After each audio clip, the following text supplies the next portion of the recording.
everybody, welcome back to the Chaotic Little Book Corner. My name's Acacia. Wow. I have to admit, I went and sat down and I did the bulk reviews of the top fives. One of them disappeared, so I have to refilm that, and that's the biography one. But you guys really like top fives. So I think I'm gonna start doing a top five once a week. I'm gonna let you guys, my Twitter, I'll link it down below. For those of you who aren't following me, go follow me, and then let's do hashtag Chaotic Book Corner, and no, I'm not that coordinated. No, I'm not that coordinated. Just tweet me, your request for the top five, and whatever my highest request, or whichever one seems most interesting to me, I will do, happily. Once a week, sometimes twice a week, maybe. We'll see. But I think that you guys really seem to like it. I think there's a lot of options. Unpopular opinions. I decided against that one because I only own one of the books that would be on that list. And I own it purely because it pissed me off so much that I want to be able to rant about it when there's an unpopular book opinion conversation happening. So what instead I'm going to switch it with is top 5 underrated books, and this is going to be top 5 books under 200 reviews on Goodreads. So let's just hop right in. This one has under 50 reviews. This is Cold City, a novel by Catherine McSworn. I've spoken about this. I'll link my review of it down below.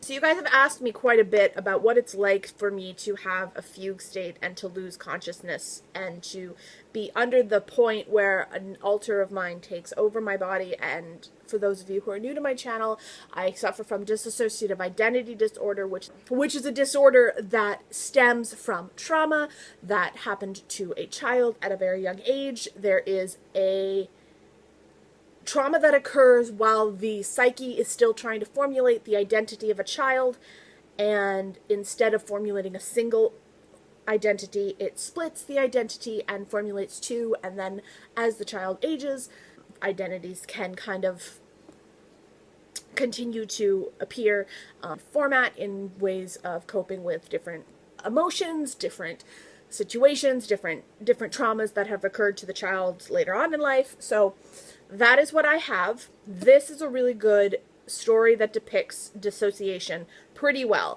I wouldn't say that this book is about a woman with dissociation identity disorder. I would say that this is about a woman who suffers from a mental illness and goes in and out of a reality state, which could be related to schizophrenia or other sorts of mental illnesses.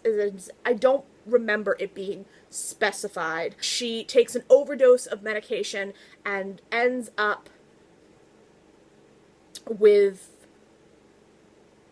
in an alternate reality, and she's in and out of consciousness in the reality that is her own and the alternate reality that she has created in her mind. And it was really interesting, really beautiful. It had some great depictions of what it would be like if things were not run properly by the government, what it would be like if gay was more of a illegal thing for a lot of my viewers. I know it is not illegal, but I do know that for some of my viewers it is probably illegal wherever they are from, and this really kind of addresses why it's not okay and what harm it can do to a family. I think this book is extremely important and interesting, but it makes some very good points without shoving it down your throat, and it has a very bold way of doing it without sounding preachy. I think that this is one of the most underhyped books that Freight Publishing publishes that I've ever found. I was lucky enough for them to send it to me for review as one of the first books I ever received for review. I will continue to read it in the future, so I really enjoy that. The next is a poetry book. Now this one has 10 reviews. This is actually, interestingly enough, blurbed by the author of Bastard Out of Carolina, Dorothy Allison, who I spoke about in my last top 5. This is Bring Down the Chandeliers. I will give you trigger warnings up the wazoo for this poetry collection.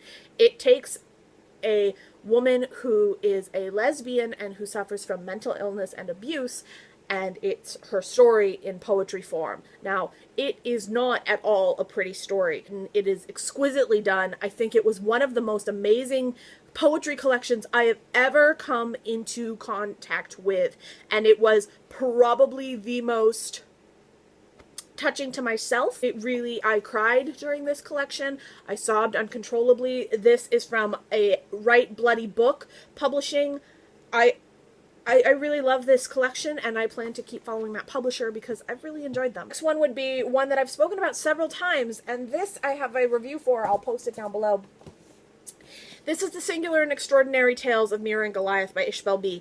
I know Amanda Center read this, and I don't think she loved it quite as much as I did. I will admit, when I went into it and I read it, I was very new to the idea of literary fiction, so my appreciation for beautiful writing was not all there at the time. But, I still enjoy the writing. I still think it's one of the easiest books I've ever read. I read it so quickly. It was a mix of fairy tale mythology, sci-fi, steampunk, and devils and angels kind of thing. It was incredible. Ishbel B is something to be reckoned with in terms of a force. She is amazing. I loved her sequel, and I hope that there'll be more to this world because I absolutely think it's one of the best worlds I've ever been in. I do think that if you liked the book Soulless or the Parasol Protector collection, you will enjoy this. I think this is very much in the same element, but it's a little easier and a little younger. So if you're looking for something quick, easy, and just fun to read with a little bit of a darker twist into the realm of the underworld, this is phenomenal. Again, I'll link down below the full review I did. It was also my first review I ever did, so please be aware. It's a little less fun to watch, or maybe it's more fun. I don't know. I don't think I even edited that. Alright, this is Lenore Zion's Stupid Children, a novel. I haven't even hauled this yet, and I've read it cover to cover. It is incredible. This is the book that incited my obsession with the cult fiction. Foxlow and The Girls I'd read, and I really enjoyed them, and I thought they were great books, but this book is the book that really incited me to say, I'm going to make a full film on the cult culture, and this is what's going to kind of power that video through. Her father is suffering from severe depression. She comes home one day to find him on the kitchen floor where he has attempted suicide. She's then put into a foster home of a family that is in a religious cult. But she's intelligent enough to survive the religious cult, but also intelligent enough to figure out how to blend with the religious cult and survive the religious cult without being part of it, but still being a part of it.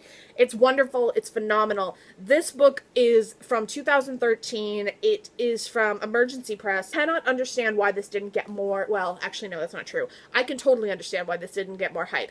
It's because it's very, very dark, and it's very weird, and it's very morbid, and it's very distressing, but it was really so excellently executed in my brain. I really adored it. I think it was super fun and super fabulous. It was a little bit of a, it's like Room meets The Girls, but a little, it's very interestingly done. I think it deserves a lot of praise that it's not receiving, and I think it has less than 50 reviews on it, so there's that. This is my last, and you guys have heard me talk about this before. I need to do my full in-depth review on this because this book is Fairy Tales for Wild Girls, and this is by Elise Near. I think Elise is one of my new favorite authors this year. I wish she would come out with more. This describes itself as a deliciously dark bubblegum gothic fairy tale and stunning new Australian talent. 1, I plan to pick up more Australian work because this was fabulous. 2, the cover is absolutely stunning. And 3, if I had read this as a teenager, I can guarantee you that it would already be on my favorite books of all times list. It's one of my favorite books of all time, but in a very different way. I think that it's definitely one of my different alters favorite books of all times, but she's younger. I think she's about 13, 14.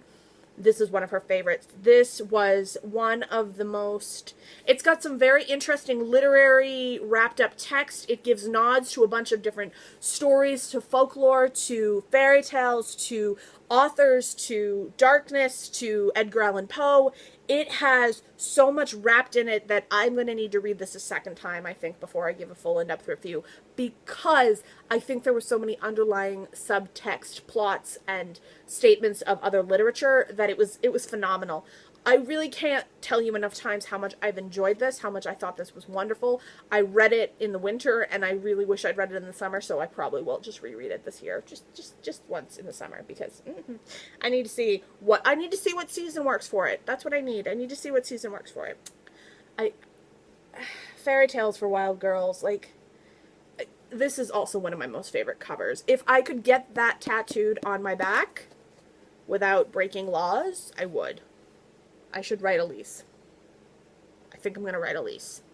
Because that, do you see it? Stunning. Yeah, that I would not hesitate to have tattooed on my back. Alright guys, that has been my top 5 books from Goodreads with under 200 reviews. I will see you guys in my next video. I will talk to you soon. My next one is going to be my memoirs, which I'm going to re-record now, and I will see you in that.